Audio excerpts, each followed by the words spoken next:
All right, so the 33s are on. I'm doing clearance checks at full down travel. The 285 just barely kisses the sway bar, but that's it.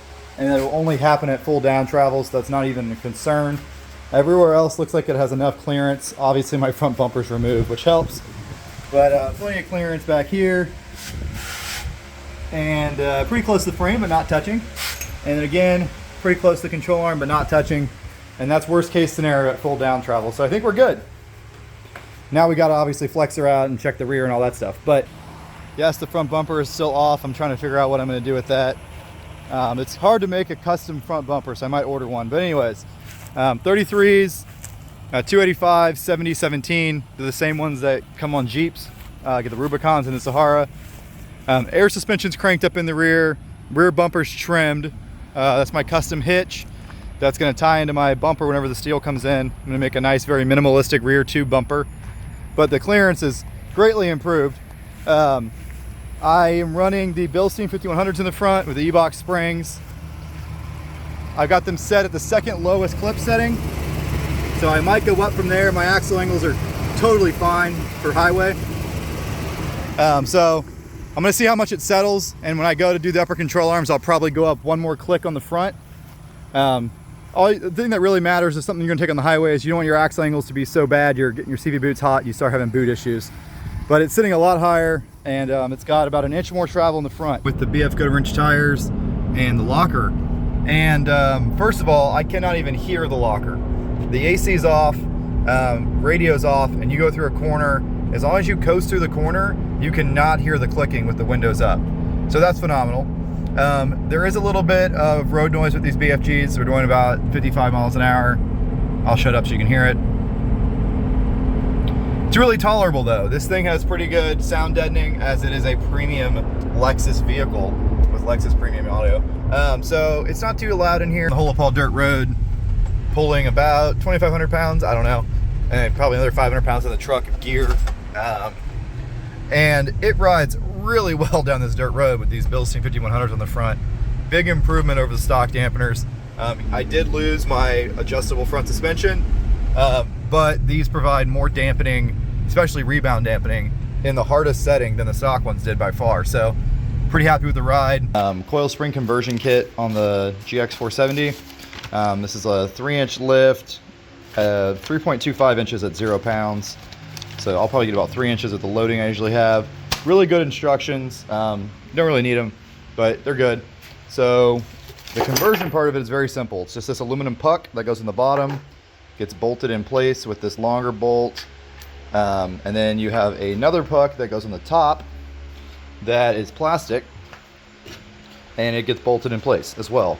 I wish there was some nice rubber insulators. There's nothing like that. It's kind of a minimal kit, I guess. There you go, there you go. But it is very easy to install them. So the teardown required is to pull off your tire, pull off your shock. You can see the shock's off. Take out the airbag, take the line off of it. Take the line off first right here from this little pump guy that'll let the air out of the airbags. That's your little reservoir. Unbolt the sway bar. I find it's easiest to unbolt those 2 bolts there and let it swing out of the way. And that lets you drop the axle down far enough to get the springs in and out. Obviously be careful not to damage any of your lines, your brake lines, and your ABS lines. You can see that they're already a little tight, so you gotta be careful not to damage any of those when you're letting your axle drop down to put the springs in. So yeah, it's pretty easy. And then the only thing that is tricky is to get that top perch bolted in there. You have to come up under here. The easiest thing I found is take a wrench, put some duct tape on the wrench so you can hold the nut with it, and just set it right there. Boom, run it in, done. Easy day. That works on the bottom one too pretty nicely. So yeah, that's about it. I'll show you. All right, so there's a spring in position. I did have to remove this little bracket right here. Took the bolt off of that guy. See that missing bolt? To let the brake lines drop down some more. Gotta put that back in now. And I also use my spring compressors just to make it easy. So I have to fight with getting the spring in there. My new shocks are 1 inch longer, and yeah, should be good. Shouldn't have any spring popping out issues. And there really won't be a whole lot of preload with those longer shocks. So I would like to have a little more preload probably, but I wanted maximum travel, so we'll see what we get. Hopefully I won't have to drop the bump stops at all. If I do, it's very easy to make a little bracket. These are obviously pretty tore up because this thing has airbags that went out a few times over the course of its life, and it was driven on the bump stop. Doesn't seem to have hurt it. I looked at the axle and put a straight edge on everything. Nothing seems bent, which is great, but that won't ever happen again. These springs are a lot more simple. So now I'm going to remove this whole monstrosity up in here, which is all covered in mud. The compressor and the reservoir. So there's the system deleted. That's a little position sensor, air bladder, lines, wires, bracket, little thing there. There's the compressor itself, which is a pretty cool little compressor. I'll probably find something funny to do with it. Yes, you could have left all this stuff up there, but it's just more stuff for mud to sit on. So now this area is a lot more cleaned up looking. I just got to zip tie up all these wires that plugged into all this stuff, and then we're good to go. And there's also this connector right here that plugged in a position sensor. But yeah, it's a pretty complicated system to put air ride on a vehicle. But Toyota did a really good job with it, and I like how it breathed up in the frame, or up inside the car. It was pretty waterproof. Still worked when I took it apart. Pretty amazing. So there's how it sits with the rear 3-inch springs. Obviously, you need to crank the front up to their highest setting to get it a little more level. I don't have much gear in it right now. So with some gear in the rear bumper, it'll probably go down 1/2 inch, but obviously it's sitting a lot higher in the rear than the front. Which is kind of okay. I do want to sit kind of right because I pull a trailer a lot, and it's kind of how trucks should sit. Also, you know, the back being higher than the front does help your breakover angle and your departure angle. It hurts your approach angle a little bit, but the bumper I'm doing is it's not going to be an issue. One other thing I did while I was down there is I ran the rear differential breather, which you can kind of see right there. I ran it up behind the by the gas cap. It's behind this plastic right here. So that's a good mod to do. Everyone does that, and then they forget about their transfer case and transmission breathers that are much more important, in my opinion, because a little water in the rear diff doesn't hurt anything as long as you change it pretty soon. Well, it's not great for it, but it's not going to leave you stranded. Water in your transmission will leave you stranded. So no, I did not do a Panhard bar. The stock shocks are on it right now, and because there's no Panhard bar, right, the axle came down a lot, so it's shifted slightly. You can't tell, it's very minimal. If you were going to go any higher, you probably would need to do a Panhard bar. So you can see where the axle's mounted, so it's shifted over that way slightly. But if you look at the angle on that Panhard bar right now, it's pretty straight still. So we haven't really shifted the axle very much, so I don't think I need to mess with any of that.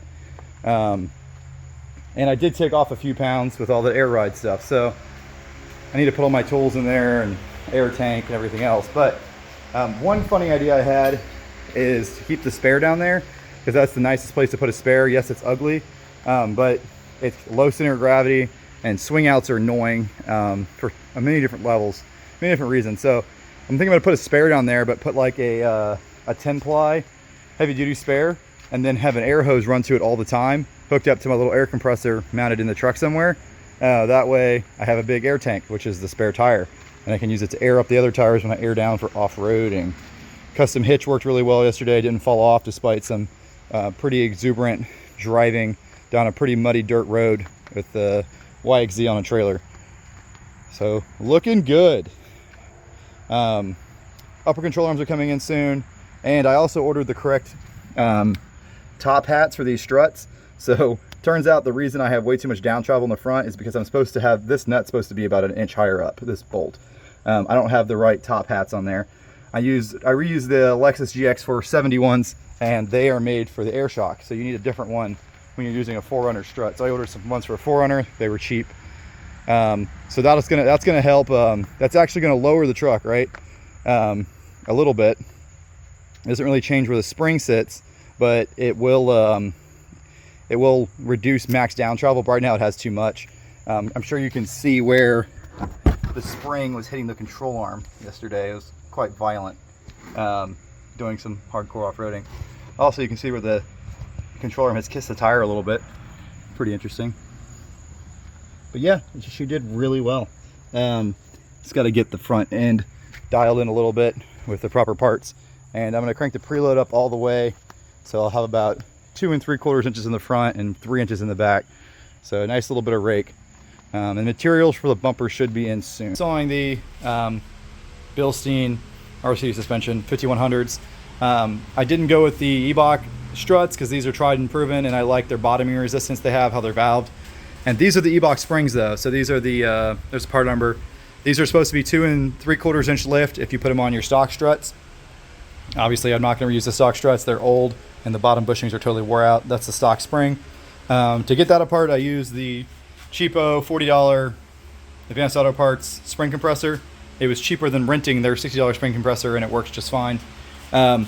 Anyway, so the issue I'm running into here is that if I bolt this down, this thing has adjustable rings on it, right? You can change the preload with the snap ring. If I bolt it down at the lowest setting, which should give me 2 3/4 inches of lift, I have hardly any preload on the spring, which is kind of good because it means if the tires come off the ground, there's no preload to overcome before it starts coming up. But it's kind of bad because when you have no preload, once you get near the end of your suspension travel, you don't really have anything pushing the wheel onto the ground. You want a little bit of preload in the front of a front strut. It just helps everything work better. So, all right, so as expected, I still need upper control arms. They're on the way. With pretty much any lift kit on these trucks, it's a good idea to change the upper control arm. The factory one doesn't maximize clearance very well, and you can see it's about to hit that spring at full down travel. Also, this ball joint is pretty much maxed out. So I've got some Freedom upper control arms on the way, and that'll fix that problem. These 5100s do add more travel than stock, which is one of the reasons I went with them. A lot of the aftermarket 2-inch, 2.5-inch coilovers actually reduce down travel. This truck does not have any extra suspension. You cannot afford to waste any travel. If anything, you want a little bit more. So this top control arm is limiting down travel just slightly right now. I expect to get 3 1/4 inches of lift out of this setup with another inch of down travel. So in order to make use of all that, you need new upper control arms. So obviously, this nut is still loose. I'm going to set it on the ground, let everything settle, and then I'm going to tighten up all my nuts. That's how I like to do things. That works great as long as you don't forget. Ask me how I know. I'm leaving my spacers right here in the bump stops. You shouldn't have to use them with a 5100, but I find that it's a good idea. Once all the bushings and stuff start to wear, even with a brand new strut, you can get your suspension to articulate up a little bit. The bump stop wears, and you could damage your strut. So putting a small bump stop spacer right there helps protect the strut some. We're gonna play with it and see how often we feel it. And if we end up feeling the bump stops a lot, which you usually don't, 5100, it's got really good bottoming resistance built in. We'll go ahead and take that spacer out and see what happens. But we're leaving those in for now. But overall, it looks really good. Got our Eibach springs and our Bilstein dampeners. And of course, this was the plug for the old electronic suspension. We don't have that anymore, but we'll have a better ride off-road for sure with more travel and more control. These do ride a little stiff, but they're very good for control.